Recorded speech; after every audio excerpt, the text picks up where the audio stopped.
Mən Vahab Məmmədov 1961-ci ildə Zərdab rayonunun Körpükənd kəndində anadan olmuşam. Kənd orta məktəbində təhsil aldım, 2 il Sovet ordusunda xidmət etdim.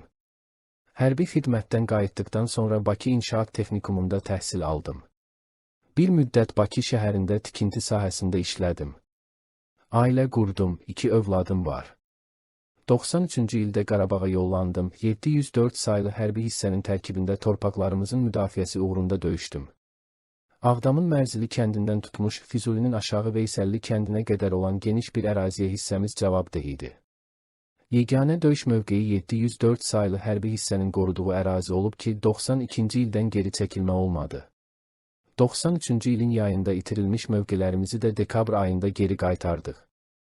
94-cü ilin yanvar ayında Füzuli istiqamətində gedən döyüşlərin birində şəhidlik zirvəsinə yüksəldim. Doğmalarım, övladlarım mənim üçün üzülməsinlər, bilsinlər ki, geniş bir ərazini qoruyub saxlayan, bir çox hallarda isə əks hücuma keçən, adı hətta düşmən tərəfindən qorxu ilə çəkilən 704 saylı hərbi hissənin tərkibində şanlı bir döyüş yolu keçdim.